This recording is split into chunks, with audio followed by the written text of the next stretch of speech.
Eu louvo a Deus também pela vida do meu marido, porque eu só posso estar aqui hoje porque eu tenho um sacerdote, porque eu estou submissa, eu sou submissa a um homem segundo o coração de Deus. Muitas pessoas olham aqui a gente falando, mas não imaginam as batalhas que principalmente ele tem travado nas madrugadas. Então, glória a Deus, muito obrigada, amor, por ser o marido, o homem segundo o coração de Deus que tem edificado a nossa casa, a nossa família e ministério sobre a rocha que é Cristo.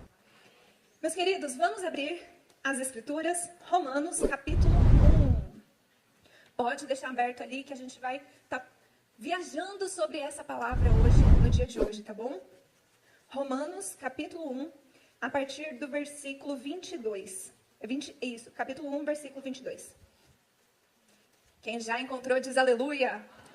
Amém. A palavra de Deus diz: dizendo-se sábios, tornaram-se tolos. Trocaram a grandeza do Deus imortal por imagens de seres humanos mortais, bem como de aves, animais e répteis. Por isso, Deus os entregou aos desejos pecaminosos do seu coração, e como resultado praticaram entre si coisas desprezíveis e degradantes com o próprio corpo. Trocaram a verdade de Deus pela mentira, e desse modo adoraram e serviram coisas que Deus criou em lugar do Criador, que é digno de louvor eterno. Amém. Por isso, Deus os entregou a desejos vergonhosos. Até as mulheres trocaram a sua forma natural de ter relações sexuais por práticas não naturais. E os homens, em vez de ter relações sexuais normais com mulheres, arderam de desejo uns pelos outros. Homens praticaram atos indecentes com outros homens e, em decorrência desse pecado, sofreram em si mesmos o castigo que mereciam. E uma vez que consideraram que conhecer a Deus era algo inútil, o próprio Deus os entregou a um inútil modo de pensar, deixando que fizessem coisas que jamais deveriam ser feitas. Agora pula lá para o versículo 32. Sabem que, de acordo com a justiça de Deus, quem pratica essas coisas merece morrer, mas ainda assim continuam a praticá-las e, o que é pior, incentivam outros também a fazê-los. Senhor meu Deus, Pai amado, nós te louvamos pela sua bondade, pela sua misericórdia. Nós te louvamos pela tua palavra, que é viva, que é eficaz, que é capaz de penetrar no nosso coração e nos transformar. Senhor, nós declaramos que o Senhor é santo e que a sua santidade é a nossa esperança, Senhor. Em nome do Senhor Jesus Cristo, eu peço que o Senhor venha a colocar nos nossos corações o desejo de temer o teu nome, Senhor, em nome do Senhor Jesus Cristo. E eu peço que o Senhor esteja aplicando essa palavra de maneira personalizada, como só o Senhor é capaz de fazer no coração de cada um aqui, Senhor. Nós levamos a nossa mente cativa ao senhorio de Cristo. E em nome de Jesus, como a tua palavra diz, Pai, Jesus Cristo já derrotou tudo aquilo que provém do maligno e já expôs eles a desprezo público. E por isso, no dia de hoje, nós damos uma ordem que tudo aquilo que vem do maligno, todos os valentes, sejam calados e amordaçados, amarrados em nome do Senhor Jesus Cristo, para que sejam despojados de toda autoridade que vem exercendo sobre a vida de cada pessoa aqui, em nome do Senhor Jesus Cristo. Amém? Nós temos um Deus geracional.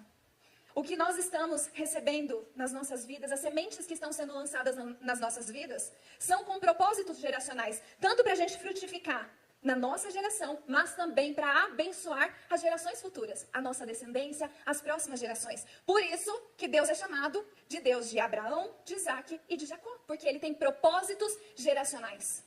E como nós servimos e somos filhos de um Deus geracional, nós sabemos que Satanás, ele não cria nada. Ele pega quem Deus é, ele imita e distorce isso. Então, de um lado, nós temos um Deus que é de bênçãos e propósitos geracionais. Do outro lado, nós temos Satanás, que tem propósitos de destruições geracionais. E foi exatamente nesse contexto que eu nasci. Nasci em leito de adultério. Minha mãe se envolveu com um homem casado. E foi aí que eu fui concebida. Então, a gente sabe que tudo aquilo que é concebido em pecado, existe uma tentativa de ocultá-lo, ou seja, por aborto, ou seja, de esconder das pessoas. E glória a Deus, minha mãe não cedeu às tentativas do inferno para abortar. Ela decidiu ser mãe solo. Então, eu fui criada pela minha mãe, pela minha avó.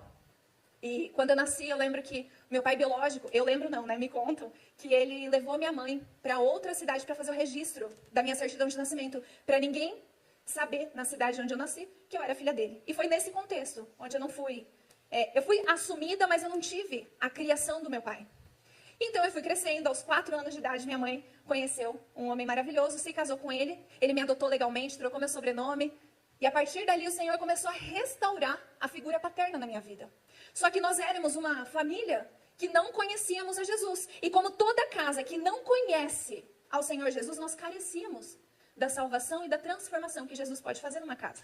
Então você já pode imaginar o contexto. Contexto de briga, de discussão. Não tinha paz, porque a paz que excede todo entendimento só é possível em Cristo. E foi num desses descuidos que eu acabei encontrando entre meus 6, 7 anos de idade, uma fita VHS, que talvez você que é mais jovem pode estar falando, o que é isso? Era o YouTube da época. Era uma fita VHS, onde lá eu fui exposta à pornografia pela primeira vez. E eu lembro quando eu encontrei aquela fita VHS pela primeira vez, como aquilo foi chocante. Por quê? Porque atiçou uma curiosidade minha. Eu não sabia que existia aquilo. Eu falei, o que mais existe que não me contaram? Queridos, entenda, a isca do pecado se chama curiosidade. E a partir da curiosidade, nós vamos estabelecendo novos níveis de relacionamento com o pecado. E por que nós estabelecemos níveis de relacionamento com o pecado? Porque a raiz de todo pecado se chama idolatria. E o que é idolatria? Quando a gente fala sobre idolatria, a gente só imagina o quê? Aquela imagem de escultura. Só que idolatria é o estabelecimento de um relacionamento em que você deposita a sua confiança e permite que aquilo defina quem você é e o que você faz. E com o pecado sexual é exatamente isso que acontece. Primeiro ele atiça a sua curiosidade, e aí depois ele vai se apresentando de diferentes maneiras, conforme você vai indo. De abismo em abismo, ele vai se apresentando de maneiras diferentes. E a partir dali, no dia que eu encontrei a fita VHS, estava a diarista em casa. E ao invés dela ir lá e tirar, ela parou, ela simplesmente assistiu comigo. E a partir dali ela começou a me dar cobertura. Para enquanto meus pais fossem na minha avó tomar chimarrão, ela me dava cobertura. Primeiro para eu assistir pornografia, depois para eu ir na casa de um vizinho que era bonitinho, e ali ela começou a me dar cobertura. E então, logo depois disso, eu comecei o quê? A me apaixonar pelos menininhos. De 12, 13 anos, eu comecei a me apaixonar pelos menininhos. E aí, sabe como que a pornografia ela se apresentou a mim? Como a minha professora. A minha professora, por quê? Porque a pornografia, lembra que eu falei que a raiz do pecado é a idolatria? Uma professora, ela te ensina a se enquadrar em um padrão, ela te ensina.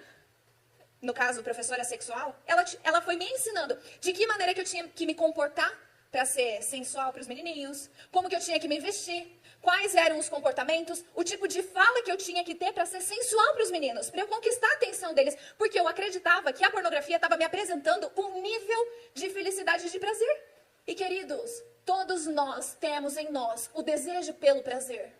Porque esse prazer já foi colocado por Deus, que é o nosso anseio pelo prazer do Senhor, pelo prazer de se relacionar com Ele.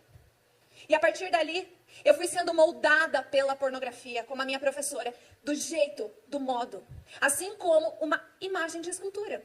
Imagem de escultura esculpida pelas mãos humanas. A pornografia é uma imagem detalhadamente esculpida para te enganar, para te manipular. Ela apresenta um tipo de corpo que é sensual, que faz você acreditar que só vai ser feliz e ter prazer se você se enquadrar dentro desse tipo de corpo. Ela te apresenta um tipo de relacionamento, inclusive sexual. Ela vai te ensinando padrões e você vai se adequando a esses padrões. O Salmo 115, do versículo 4 ao 8, fala que os ídolos das nações são de ouro e prata, obras de mão humana.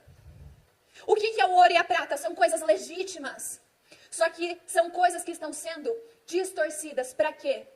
Para ir fazendo com que a nossa consciência seja cada vez mais cauterizada. A consequência disso, quanto mais você vai se entregando, menos capacidade de discernimento você vai ter. Menos capacidade de discernir entre o certo e o errado. Aquilo que é bom, aquilo que é mal. Aquilo que convém, aquilo que não convém. Você vai sendo entregue cada vez mais aos desejos do próprio coração. E nesse nível de relacionamento que eu estava com a pornografia, quando ela se apresentava como a minha professora, ela estava me ensinando o que fala no versículo 24 de Romanos 1. Por isso, eu fui me entregando aos desejos do meu coração. Eu tinha o desejo de me relacionar com os menininhos, eu tinha o desejo de ser sensual, eu tinha o desejo. E ela foi me ensinando como eu tinha que me comportar, o que eu fazer, para eu conseguir me entregar a esses desejos.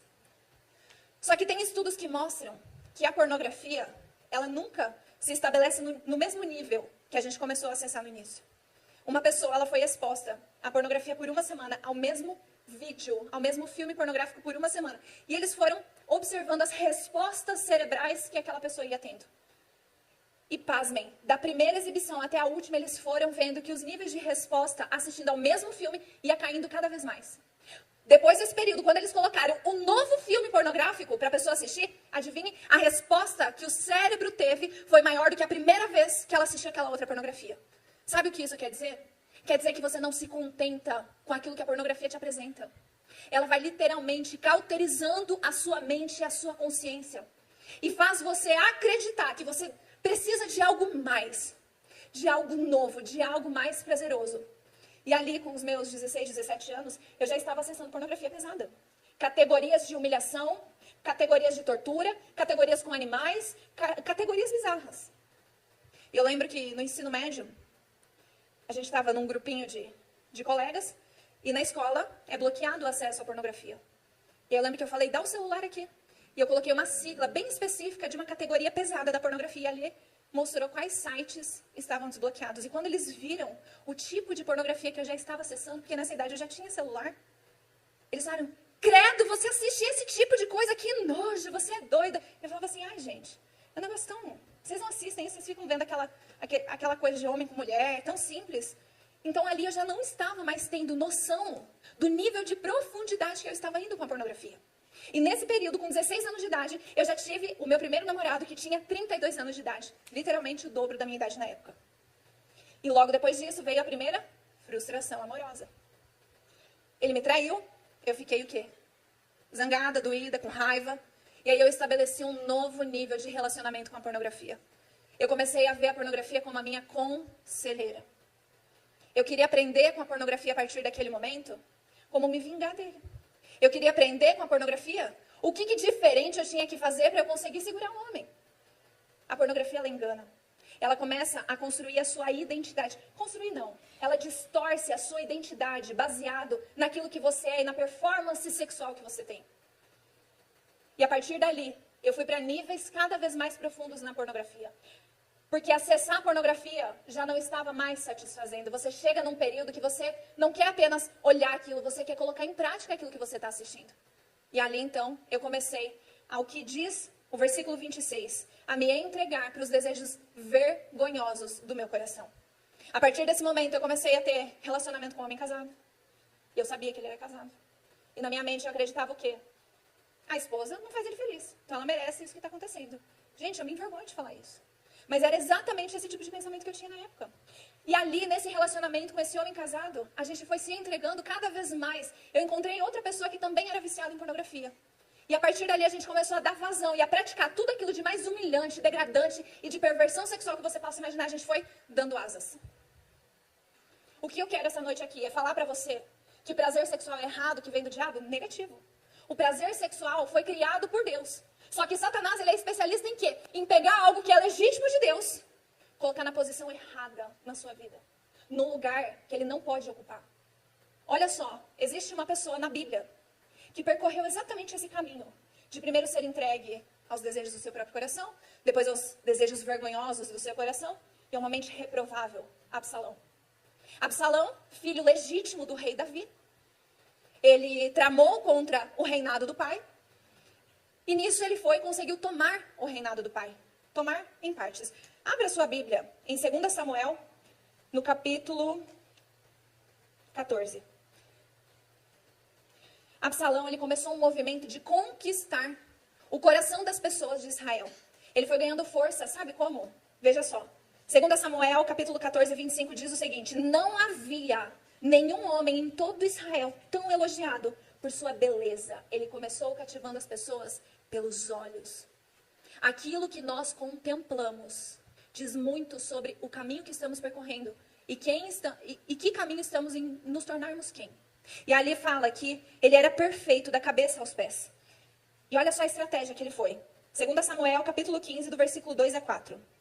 Quando alguém trazia uma causa para ser julgada pelo rei Davi, Absalão perguntava de que cidade a pessoa era, ou seja, ele se atravessava. E ele perguntava de que cidade a pessoa era, e ela lhe respondia de qual tribo de Israel pertencia. Então Absalão dizia: sua causa é justa e legítima. É uma pena que não tenha ninguém para ouvi-la. E ainda dizia: quem me dera ser juiz, então todos me apresentariam suas questões legais e eu lhes faria justiça. Satanás, ele começa a falar assim, poxa, você tem uma causa. Quem me dera ser juiz? Quem me dera te ajudar nessa causa? Ela é legítima, mas não tem ninguém para te ouvir. Ainda mais, jovens, solteiros que estão na fase de espera.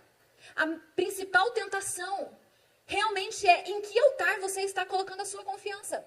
Você está crendo que o Senhor, aquele que fez céus e a terra, que soprou fôlego de vida em você, que Ele vai dar conta de sustentar a palavra dele, de que há um prazer específico para dentro da aliança do casamento, de acordo com os preceitos dele, ou vocês vão pedir ajuda para outras pessoas, como por exemplo para Satanás, ou vocês vão tentar do jeitinho de vocês.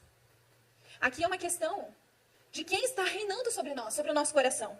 E veja o seguinte, 2 Samuel, capítulo 16, versículo 21 e 22, aqui, rei Davi já tinha saído da cidade, tinha ido para o vale, porque quando ele soube da conspiração de tantas pessoas que Absalão ele estava trazendo para perto dele, que estavam apoiando Absalão, Davi falou, vamos sair da cidade para que ele não venha causar uma matança entre os moradores. E então o rei Davi saiu da cidade, foi para o vale, e Absalão entrou no palácio, e então ele pediu conselho para um dos conselheiros que era de Davi e começou a apoiar ele. E olha só o conselho que Aitofel deu para ele. Aitofel respondeu, tenha relações com as concubinas que seu pai deixou aqui para tomar conta do palácio. Então todo Israel saberá que você insultou seu pai de tal modo que será impossível haver reconciliação. E isso encorajará os que estão do seu lado. E então armaram uma tenda no terraço do palácio, e ali Absalão teve relações com as concubinas de seu pai, à vista de todo Israel. Satanás, ele nos engana. Quanto mais profundo nós vamos no pecado sexual, mais ele vai tentar nos aconselhar e nos convencer de que não existe mais como você se reconciliar com o seu pai. Olha só, o que você já fez? Você já está tão entregue aos desejos mais perversos do seu coração. Não tem como. Deus é santo. Olha você, todo sujo com pecado sexual. Não existe reconciliação. E nessa fala de Satanás na mente das pessoas, ele tem aprisionado muitas pessoas nos grilhões da culpa, do remorso. Sabe quem? O rei Davi, ele aponta para o reino messiânico de Jesus Cristo. E Absalão, ele representa, como filho do rei Davi, coisas que são legítimas do Senhor, que foram criadas pelo Senhor, mas que não foram chamadas para reinar sobre a sua vida. O prazer sexual, ele é criação do Senhor, mas ele não pode reinar sobre a sua vida. Ele não pode estar no trono do seu coração. A sua felicidade é algo legítimo do Senhor para a sua vida. Só que não pode ocupar o trono do seu coração, te dominar, te governar. Quantas coisas que são lícitas, mas que estão ocupando o lugar errado nas nossas vidas. E era exatamente nesse contexto que eu estava. Queridos, eu não vou ser hipócrita de falar assim, o prazer sexual não tem nada de bom. Ele é prazeroso. Só que ele não te traz alegria, porque a alegria é um fruto do Espírito. Ao mesmo tempo que eu me sentia empoderada, livre, dona do meu corpo, faço o que eu quero, saio com quem eu quero. Ao mesmo tempo, depois de eu voltar para casa sozinha, já me sentindo suja, ou que eu fechava as 30 abas do computador, porque eu não conseguia me satisfazer com uma, então eu tinha que pegar o ápice de 30 para conseguir me satisfazer. No tempo que eu fechava isso, era o mesmo tempo que eu já era tomada pelo remorso. E como eu não conhecia Cristo na época, como que eu tentava lidar com esse remorso? Me alimentando ainda mais do pecado sexual. Me alimentando ainda mais daquilo que eu achava que me traria prazer, que me traria alegria, satisfação. O meu testemunho não tem a ver com uma libertação sexual. O testemunho que Deus gerou na minha vida foi o resgate de um coração idólatra, onde tudo e todos estavam reinando no lugar que pertence única e exclusivamente ao Senhor. E ali então, nesse período, me mudei para Curitiba. Eu sou do interior do Paraná, sou Pé Vermelho, Marechal Cândido Rondon. Nessa época, eu ainda morava com os meus pais. Logo, eu precisava ter um freio. Tinha toda uma logística para eu conseguir sair, para eu conseguir acessar pornografia. Então dificultava. E quando eu fui morar para Curitiba, morando sozinha, aí eu me entreguei cada vez mais ao pecado sexual. Tanto da pornografia, da masturbação, assim como também saindo com diversas pessoas, fornicação. E nesse período, eu fui me entregando cada vez mais ao pecado sexual, cada vez mais aos desejos mais vergonhosos do meu coração. E eu comecei a perceber que tinha algo de errado, que tinha algo que estava fora do controle. E aí eu fui procurar ajuda. Falei, tem alguma coisa errada. E aí eu fui procurar ajuda com um psicólogo. Na época eu não era cristã, não procurei um psicólogo cristão. E aí eu fui num psicólogo durante um ano, de fevereiro de um ano até fevereiro de outro ano, fui, fiz o tratamento, tentei na força do meu braço me libertar, controlar aquilo que já tinha saído do controle há muito tempo na minha vida. E o pior é que quando eu percebi que aquilo estava me fazendo mal, tomou ainda mais conta. Porque daí eu sabia que estava me fazendo mal. Eu tentei na força do meu braço e aí eu vi o quão miserável era a força do meu braço. E ali eu comecei a ter um novo nível de relacionamento com a pornografia. Ela começou a se apresentar como a minha terapeuta. Terapeuta que, sim, eu buscava alívio a toda essa bagunça que estava dentro de mim. Só que também eu acreditava, eu estava numa batalha tão grande que eu não sabia mais quem eu era. Eu não sabia mais o que eu gostava. Eu não sabia mais se eu gostava de homem ou de mulher, se eu gostava de relação assim ou assado. Eu estava numa batalha tão grande que eu comecei a ver a pornografia como a minha terapeuta. Não que era ela, eu não sabia que era ela que estava gerando tudo isso. Eu acreditava que ela apenas colocava para fora aquilo que eu já tinha dentro de mim. A pornografia, ela engana. Ela vai cauterizando a nossa mente. E, queridos, a ciência também já comprova aquilo que a palavra de Deus fala. Sabe quando a palavra de Deus fala que o pecado cauteriza a nossa mente? A ciência comprovou que a pornografia, ela gera alterações químicas no cérebro, equivalente ao uso de drogas, como a cocaína. Um viciado em drogas você vê pela aparência. E um viciado em pornografia, gente, quem me conhece daquela época, eu era a pessoa mais moralista que alguém pode conhecer. Quem olhava para mim nunca imaginava os tipos de pensamentos que eu tinha, não imaginava as coisas que eu acessava, mas o Senhor sabia. E nesse período, durante um ano de terapia, falei, quer saber? Piorou. Sou igual ao meu pai biológico, vou aceitar que dói menos. Tá no sangue. E aí eu parei a terapia, depois de um ano, e me entreguei. Falei, quer saber? Sou assim mesmo. Nessa época conheci Geandro, a gente já estava morando juntos, tudo em pecado.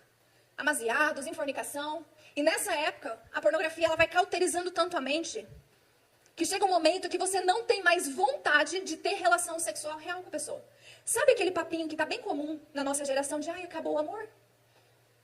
A pornografia que começa a desenhar essa história na mente de cada um. Por quê? É muito injusto comparar a relação sexual real com o estímulo da pornografia. O estímulo da pornografia é baseado em drogas, em tráfico humano. São vários dias de gravação, horas seguidas de gravação para pegar as melhores partes, para prender a sua atenção.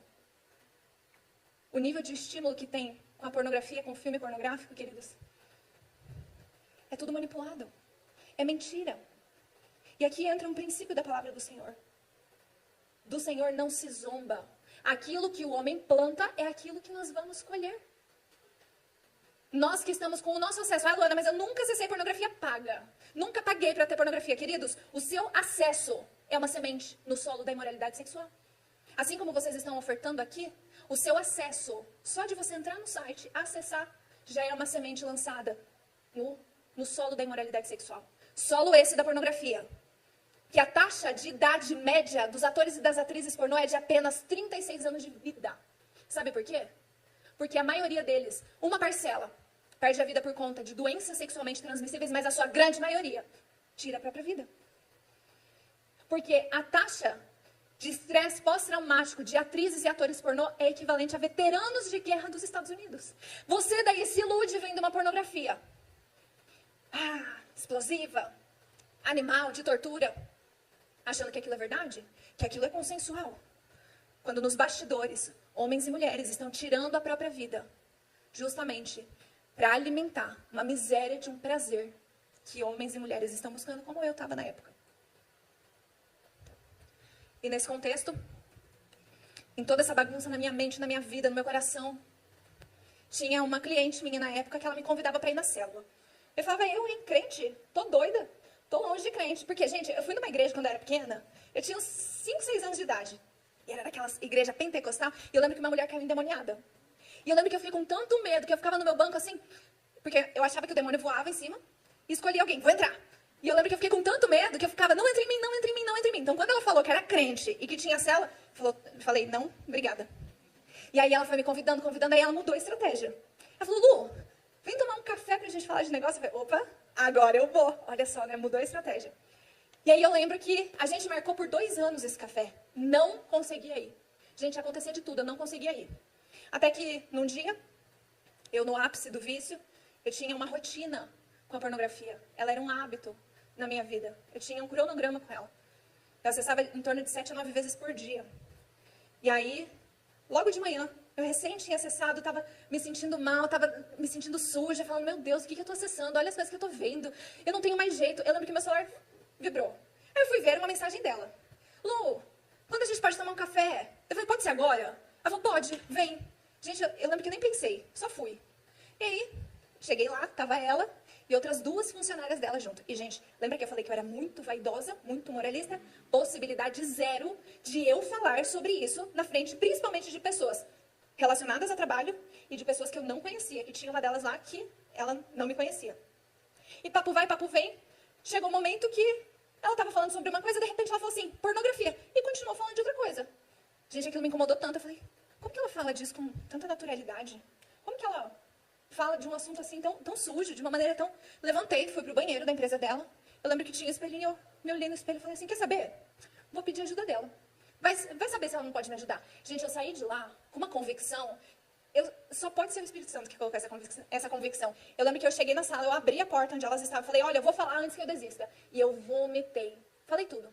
Falei dos acessos em pornografia, falei do que eu estava acessando, falei das perversões sexuais que eu já tinha feito. Mas eu abri tudo. E elas ouviram.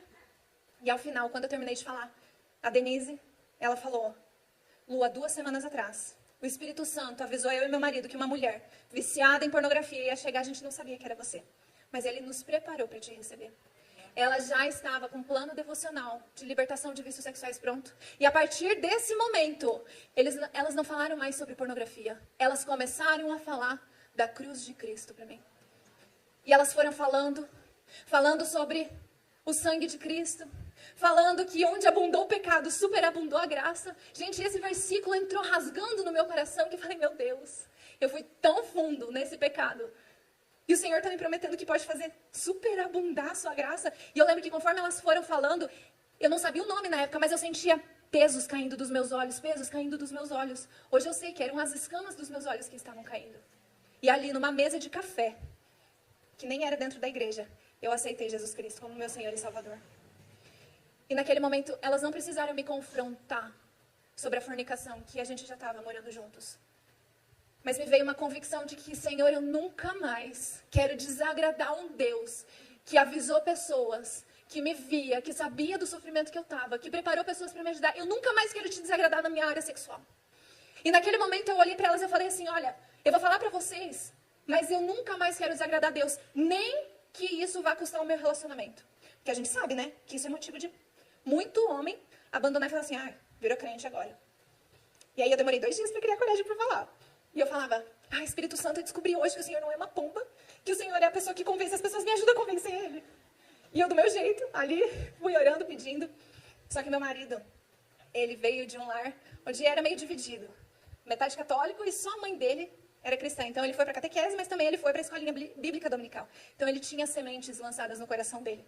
E em casa, quando a gente sentou para conversar, numa mesa de café dentro de casa, eu falei para ele, eu confessei tudo. Eu comecei a confessar tudo aquilo que eu já tinha feito.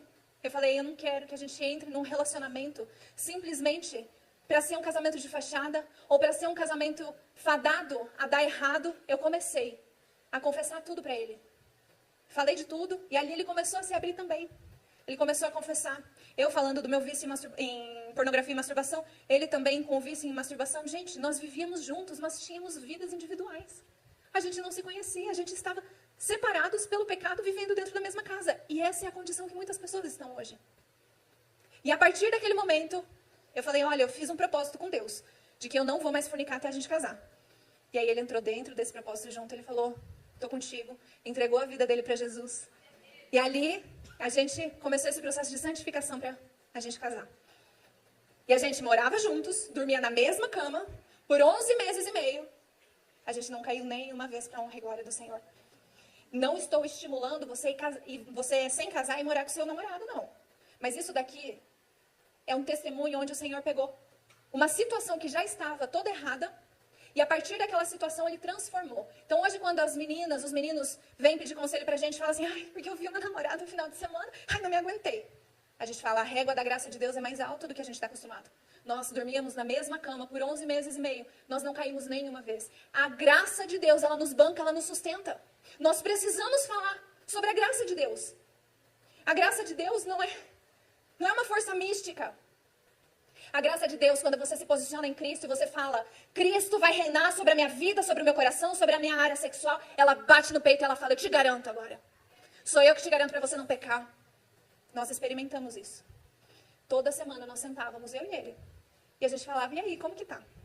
Como que estão as tentações? Como que tá a vontade?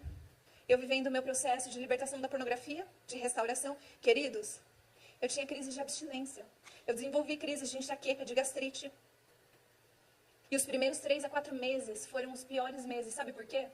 Porque eu tinha aquelas imagens da pornografia fixadas tão forte na minha mente. Imagina, 15 anos acessando aquilo.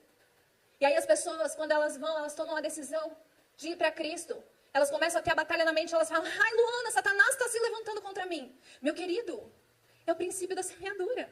Você simplesmente estava, até agora, plantando cebolas. Aí você fala, ai, não quero mais cebola. Quero começar a plantar tomate. Só que as sementes da cebola é por semente? Mas, né?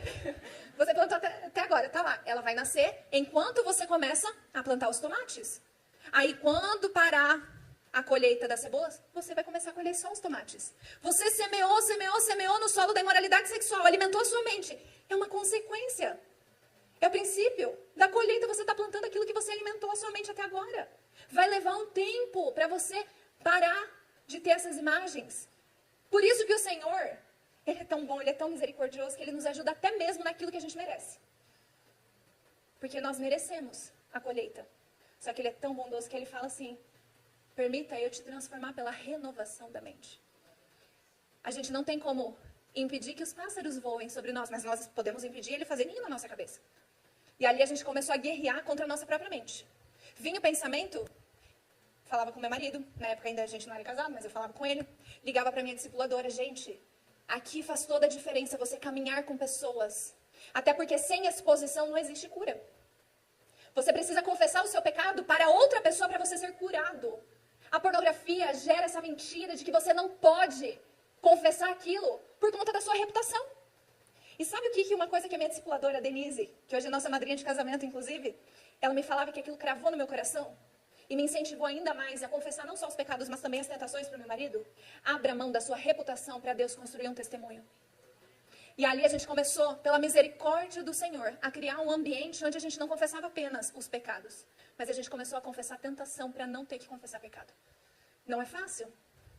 Imagina para um homem ouvir que a mulher dele está sendo tentada. Imagina para nós mulheres emocionadas ouvir que o nosso marido está sendo tentado. E o Senhor, Ele vai nos ensinando a nos amadurecer nesse processo. E você que já tem marido, já é casado, saiba que o pecado do seu marido ou da sua esposa, quando vier confessar para você em relação à pornografia, em relação à masturbação, despessoaliza. O pecado não é contra você, o pecado é contra Deus. E esse é o relacionamento mais importante que precisa ser restabelecido na vida dessa pessoa. E o Senhor te coloca como intercessor, como intercessora. Hoje eu sou a intercessora pela vida do meu marido. Aquilo que ele vem, confessa de tentação, primeiro de tudo a gente já entra em guerra um pelo outro, a gente abençoa a vida, a gente repreende, a gente ora, a gente guerreia. Sonhos eróticos que a gente tem, a gente conversa, a gente fala e fala, amor, ora por mim, preciso de ajuda, preciso de cobertura. E aí o Senhor vai ensinando a gente, depois da conversão, depois desse processo, a lidar com as heranças pornográficas. Depois que a gente casou, foi muito chocante. Eu lembro que teve um período que quando a gente daí casou, estava na bênção, a gente podia ter relação sexual de novo. Eu lembro que eu fechava o olho, eu ficava tensa, porque eu gravei tanto aquilo como um pecado, que eu falava, meu Deus, se eu abrir o olho, eu vou ver demônio aqui. E aí o Senhor, Ele teve que ir me ensinando sobre o prazer sexual de acordo com a vontade dEle. E Ele foi nos mostrando aquilo que não desagradava. Porque a gente começou a ver os resquícios que haviam ficado. A maneira como a gente falava no ato sexual era pornográfica. A maneira como a gente fazia. E aí o Senhor, Ele foi nos transformando pela renovação da mente. E existe um prazer que está reservado para quando nós estamos guardados pelos preceitos de Deus, quando nós cumprimos os preceitos de Deus. Eu já abundei demais no prazer sexual. E eu posso falar para vocês que o prazer sexual do pecado não se compara ao prazer que só o Senhor pode te dar. A conexão que você estabelece com outra pessoa quando você está debaixo da bênção do Senhor. Por isso, no dia de hoje, eu gostaria de pedir que o Espírito Santo de Deus, ele sondasse o seu coração sobre quais são as coisas legítimas que estão na sua vida, que foram criadas por Deus, mas que estão ocupando o lugar errado, estão governando, reinando sobre a sua vida. Às vezes pode não ser a pornografia, ou a masturbação, ou a fornicação. Às vezes pode ser as suas redes sociais, o seu celular. Às vezes pode ser as suas amizades. Às vezes pode ser os filmes, os seriados que você assiste. O que está no topo da sua prioridade que tem te afastado do Senhor? Quais têm sido os absalões da sua vida? E, gente, com a idolatria, não existe outra maneira senão a gente quebrar esse altar, a gente renunciar. O Senhor, ele é a pedra angular. Nós precisamos destruir, renunciar tudo aquilo que está roubando o lugar de reinado do Senhor sobre a nossa vida. E pedir, Senhor, venha como pedra angular e construa na minha vida, no meu coração, na minha casa, no meu casamento, um altar único e exclusivo a Ti.